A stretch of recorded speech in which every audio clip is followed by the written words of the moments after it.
පිරිමි ළමයි කතාවට ආදරෙන් පිළිගන්නවා. ඇත්තටම දැන් සෙන්රි ඉන්නේ කොළඹනේ.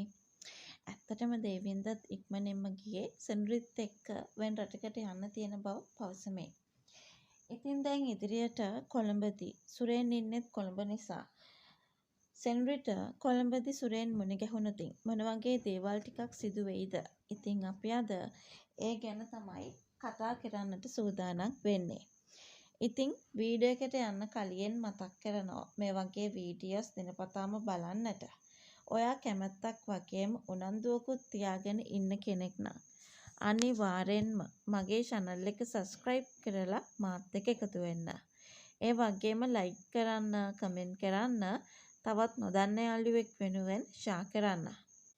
පිරිමි ළමයි කතාවේ මම මේ පවසන සිදුවීම් පෙළගැස්ම කතාවට ඉතාමත් ප්‍රබල හැඟීම්බර ස්වභාවයක් එක් කරાવી. සුරේන් සහ සෙන්රි අතර තියෙන්නේ අතීත ප්‍රේමයක සහ වර්තමාන වෛරයක මිශ්‍රණයක්.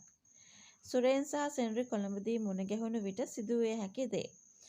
සෙන්රි සුරේන්ගේ මල්ලිව දේවින්දෝ විවාහ කරගත්තේ ආදරයකට වඩා පරිගැනීමේ චේතනාවෙන්. ඇගේ පියාගේ බලය පාවිච්චි කරලා.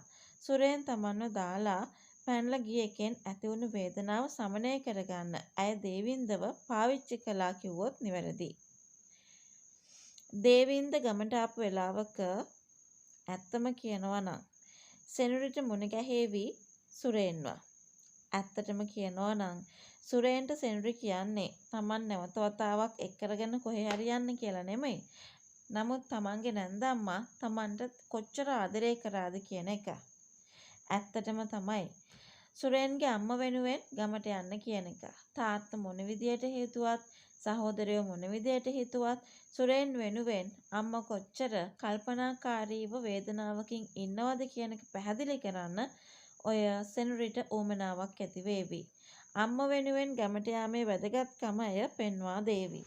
සෙන්රි සුරේන්ට ගමට යන්නයි පවසන්නේ. අය තුළ තවමත් ඉතිරිව ඇති මනුෂ්‍යත්වය නිසා සුරේන් ගමට පැනීමෙන් පසු ඇත්තටම අම්මගේ තත්ත්වය ගොඩාක් හොඳ අතට හැරේවි.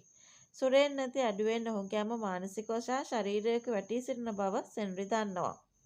සුරේන්ට තම වරද වටහා දීමට ඇති හොඳම ක්‍රමය අම්මගේ දුක පෙන්වීම බව සෙන්රි විශ්වාස කරනවා. සෙන්රි මේ දේවල් කරන්නේ ඇත්තටම සුරේන්ගේ අම්මට තියෙන ආදරය නිසා.